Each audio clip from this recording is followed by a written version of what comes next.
ചങ്കളെല്ലാവർക്കും നമസ്കാരമുണ്ട്. പിന്നെ ഇന്നത്തെ മലയാള മനോരമ പത്രമാണ് അത്. ഫസ്റ്റ് പേജ് തന്നെ ഗൂഗിൾ പേൻ്റെ ഒരു പരസ്യമാണ്.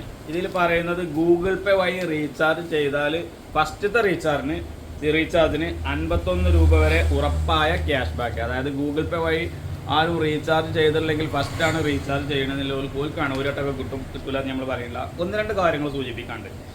അതായത് ഗൂഗിൾ പേ, അതേപോലെ ഫോൺ പേ, പേടിഎം, ഈ സോഷ്യൽ മണി ഉപയോഗിച്ച് റീചാർജ് ചെയ്യുന്ന ആളുകളോടാണ് കേട്ടോ പറയാനുള്ളത്.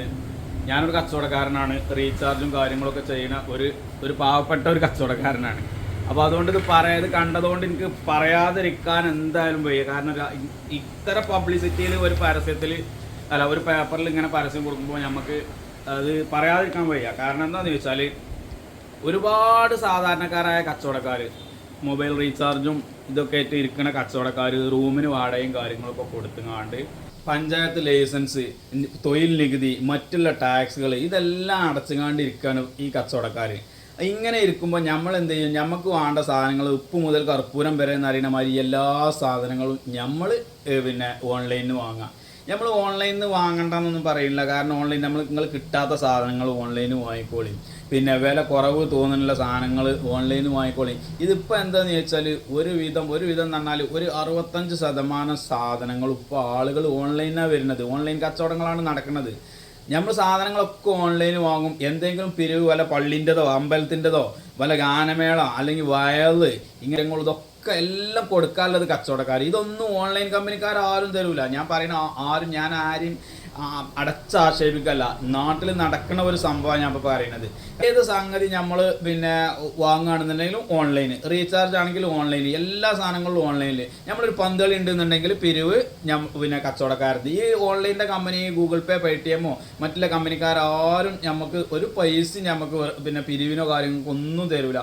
ആരടുത്ത് കൊണ്ട് പോകാനും പറ്റൂല. അതിന് ഈ പാവപ്പെട്ട കച്ചവടക്കാരത്തെ സമീപിക്കുക. ബാക്കിയുള്ളതിനൊക്കെ ഓൺലൈനും. അപ്പോൾ ഞാൻ പറഞ്ഞതിന് ഗൂഗിൾ പേൻ്റെ റീചാർജ് നിങ്ങൾ അറിയാത്തൊരു സംഗതി ഉണ്ട്.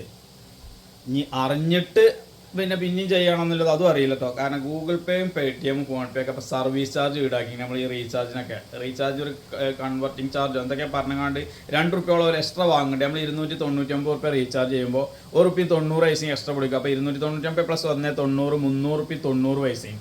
അപ്പോൾ നമ്മളെ കടയിൽ നിന്ന് റീചാർജ് ചെയ്യുകയാണെന്നുണ്ടെങ്കിൽ അത് കറക്റ്റ് 299 കൊടുത്താൽ മതി. അത് മാത്രമല്ല ആ കച്ചവടക്കാരന് അതിൻ്റെ ലാഭം കിട്ടും. അതിന് ഒരു 300 രൂപ റീചാർജ് ചെയ്യുമ്പോൾ കച്ചവടക്കാരന് 12 രൂപയോളം ആ കച്ചവടക്കാരന് ലാഭം കിട്ടുന്നുണ്ട്. ഈ കച്ചവടക്കാരൻ വാടകയും മറ്റും കണ്ട സാധനങ്ങളൊക്കെ കൊടുത്തുകൊണ്ട് ഇരിക്കുകയാണ്. ഇവർക്കൊന്നുമില്ല. അവർ ഓൺലൈനായിട്ടാണ് നമ്മൾ റീചാർജ് ചെയ്യുന്നത്. നമുക്ക് ഒരു നഷ്ടമല്ല. നമ്മൾ റീചാർജ് ചെയ്യുന്നത് അതിൻ്റെ കമ്മീഷൻ ഈ കോടികൾ വരുമാനമല്ല കമ്പനികൾക്ക് ചെല്ലണ്.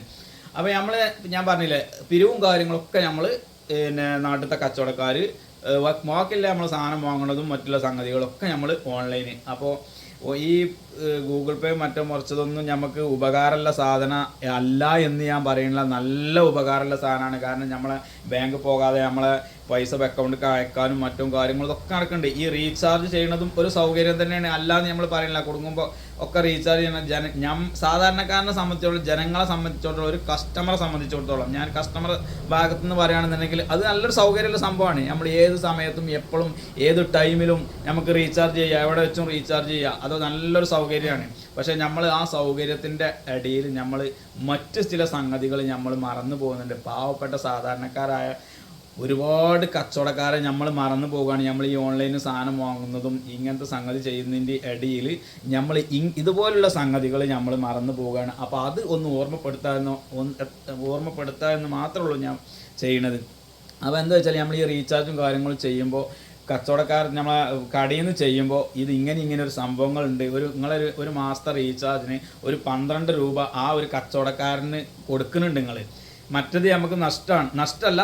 നമ്മൾ എക്സ്ട്രാ പൈസ സർവീസ് ചാർജ് കൊടുക്കും വേണം. പിന്നെ വലിയ കമ്പനികൾക്ക് നമ്മൾ കൊടുക്കുകയാണ്. കൂടുതൽ പറഞ്ഞങ്ങാണ്ട് ചടപ്പിച്ചിട്ടില്ല. ഇതന്നെയാണ് പറയാനുള്ളത്. നിങ്ങൾ ഇതുപോലുള്ള സംഗതികൾ നമ്മൾ സാധനങ്ങളൊക്കെ വാങ്ങുമ്പോൾ കഴിയുന്നതും നമ്മളെ നാട്ടിലത്തെ കടയിൽ നിന്ന് വാങ്ങാൻ നോക്കുക. ഈ റീചാർജ് പോലുള്ള സംഗതികളൊക്കെ നാട്ടിൽ നിന്ന് ചെയ്യുക. പിന്നെ നമ്മളെ നാട്ടിലത്തെ കടക്കാരാണ് ഒരു ബുദ്ധിമുട്ടൊക്കെ വരുമ്പോൾ നാട്ടിലത്തെ കടക്കാരും ഈ ടാക്സി വണ്ടിക്കാരും ഒക്കെ തന്നെ നമുക്ക് അറിയാലോ. ഈ കൊറോണ വന്നപ്പോഴും നിപ്പ വന്നപ്പോഴൊക്കെ നമ്മൾ ഈ കമ്പനികളൊന്നും ആരും നമ്മളൊപ്പം ഉണ്ടായില്ല. നാട്ടിൻ പുറത്തെ കടക്കാർ, സാധാരണക്കാരായ കടക്കാരനെയും ഒരുവിധം സംഗതികൾക്കൊക്കെ സഹായിക്കാനും എല്ലാത്തിനും ഉണ്ടായിരുന്ന ഈ കച്ചവടക്കാരും ഈ ടാക്സി ഡ്രൈവർമാരും ഈ വണ്ടിക്കാരും. അതെന്നാൽ ഓൽക്ക് തന്നെയായിരുന്നു ഈ ഗവൺമെൻറ്റിൻ്റെ ഭാഗത്തു നിന്ന് ഉണ്ടായിരുന്ന എല്ലാ ബുദ്ധിമുട്ടുകളും കാര്യങ്ങൾ. ചില കടകൾ തുറക്കാൻ പറ്റില്ല, ടാക്സി വണ്ടി നമ്മൾ ഹോസ്പിറ്റലിലേക്ക് വരെ വണ്ടിയിൽ ടാക്സിക്കാർ കൊണ്ടുപോകുമ്പോൾ അവരെ വരെ തടഞ്ഞ് നിർത്തിങ്ങാണ്ട് ഫൈനും കാര്യങ്ങളും ഇപ്പോഴും കേസ് നടക്കുന്ന സംഗതികളൊക്കെ ഉണ്ട്. അപ്പോൾ അതൊക്കെ നമുക്കറിയാം. എല്ലാ ബുദ്ധിമുട്ടുകളും കാര്യങ്ങളും ഇതൊക്കെ സഹിക്കുന്നത് ഈ കച്ചവടക്കാരും ഈ ടാക്സി ഡ്രൈവർമാരും കാര്യങ്ങളുമാണ്. മറ്റുള്ളവർക്കൊന്നും പ്രശ്നങ്ങൾ ഇല്ല എന്നല്ല പറയുന്നത്. പക്ഷെ കൂടുതൽ ഈ കൊറോണ സമയത്തൊക്കെ ഏറ്റവും കൂടുതൽ പ്രയാസപ്പെട്ടിരുന്നത്, അതായത് പിന്നെ എല്ലാ കാര്യം കൊണ്ടും, കാരണം കടകൾ തുറക്കാൻ പറ്റാത്ത അവസ്ഥയിൽ ഈ അന്നത്തെ ചെലവിനും കാര്യങ്ങൾക്കൊക്കെ ബുദ്ധിമുട്ടുന്ന കുറേ ആളുകളുണ്ട്. ഇന്നാലും പിന്നെ പല കച്ചവടക്കാരും പിന്നെ കടങ്ങൾ കൊടുത്തിട്ടും, കാരണം ഈ പുറത്തേക്ക് ഇറങ്ങാൻ പറ്റാത്ത പിന്നെ സംഗതിയിൽ ഓരോ സഹായങ്ങൾ ചെയ്തിട്ടും, ഇതൊക്കെ ഞാൻ നേരത്തെ പറഞ്ഞ പോലെ ഈ സഹായിക്കാനും എല്ലാത്തിനും നമ്മൾ അതിൻ്റെ ഒരു പോലീസ പറയാ ഒന്നുമല്ല. കാരണം ഇവിടെ നടന്നീന സംഭവങ്ങൾ ഞാൻ അറിയാം. ഇവിടെ നടന്നീന സംഗതി അങ്ങനെ തന്നെ വെച്ചാൽ ഇവിടെ എല്ലാ പ്രശ്നങ്ങൾക്കും പിന്നെ പ്രശ്നങ്ങളെയും എത്തിച്ചേരുക അതായത് കച്ചവടക്കാരത്താണ്. അതേപോലെ ഈ സാധാരണ ഓട്ടോറിക്ഷക്കാരത്ത് ഈ ടാക്സി ഡ്രൈവർമാരത്താണ്. എല്ലാവിധ പ്രശ്നങ്ങളും ഓലെടുത്തേക്കാണ് ചെല്ലുക. എന്ത് പ്രശ്നം ഉണ്ടെങ്കിലും എന്ത് പിരിവുണ്ടെങ്കിലും ഇനി വേറെ ഒന്നും പറഞ്ഞിട്ട് കാര്യമില്ല. എന്ത് പിരിവുണ്ടെങ്കിലും ആദ്യം കച്ചവടക്കാരെ എടുത്തേക്കാണ് ചെല്ലുക. അപ്പോൾ എന്താണെന്ന് ചോദിച്ചാൽ നിങ്ങൾ ഒന്ന് സഹായിച്ചാൽ, ഒന്ന് കരുതിയാൽ ഇതുപോലുള്ള ഈ പിന്നെ സംഗതികളൊക്കെ ഒന്ന് ചെറിയ മാറ്റം കൊടുത്തിട്ടുണ്ട്. കാരണം ഇപ്പോഴത്തെ അവസ്ഥ വളരെ ദയനീയമാണ്. എല്ലാ കച്ചവടക്കാരും എല്ലാ മേഖലയും, കച്ചവടം എന്ന് മാത്രം നമ്മൾ പറയുന്നില്ല, എല്ലാ മേഖലയും വളരെ പ്രയാസത്തിലാണ്. അതിനി കച്ചവടം ആയിക്കോട്ടെ, പണിക്കാരുടെ അവസ്ഥ വരെ എല്ലാ തേപ്പും മറ്റേ വീട് പണിൻ്റെതും എല്ലാ സംഗതികളും വളരെ പ്രയാസത്തിലാണ്. നമുക്ക് ഏത് മേഖലയും പ്രശ്നമാണ്. ഇന്ന് ഒരു പ്രശ്നം പ്രയാസമില്ലാത്ത ഒരൊറ്റ സംഭവം മാത്രമേ ഉള്ളൂ. നമ്മൾ ഓലെ ആക്ഷേപിക്കണമല്ല, കാരണം അത് ഓരോരുത്തരുടെ കഴിവും ഓരോരുത്തരുടെ പഠിപ്പും കൊണ്ടൊക്കെ കിട്ടുന്നതാണ്. കാരണം ഗവൺമെൻറ് ജോലി അവർക്കുണ്ടാവും, അതിൻ്റെതായ പ്രയാസങ്ങളും പ്രശ്നങ്ങളൊക്കെ ഉണ്ടാവും. പക്ഷെ എന്നാലും നമ്മളെ നാട്ടിൽ വന്ന ഓരോ പ്രശ്നത്തിനും വലിയ ഒരു പരിക്ക് പറ്റാതെ നിൽക്കുന്നത് ഗവൺമെൻറ് ജോലിക്കാർ മാത്രമേ ഉള്ളൂ. അത് ഈ കൂട്ടത്തിൽ പറയാതെക്കാൻ വയ്യ. അപ്പോൾ ഞാൻ ഇവിടെ ഈ വീഡിയോ നിർത്താണ്. അപ്പോൾ എല്ലാവരും ഒന്ന് സഹകരിക്കുക എല്ലാവരും. കാരണം ഈ ഓൺലൈനിൻ്റെ സംഗതികളൊക്കെ ഒന്ന് ലേശം കുറക്കുക, നമ്മൾ കൂടാതെ കഴിയാത്ത സംഗതികളൊക്കെ ചെയ്യുക.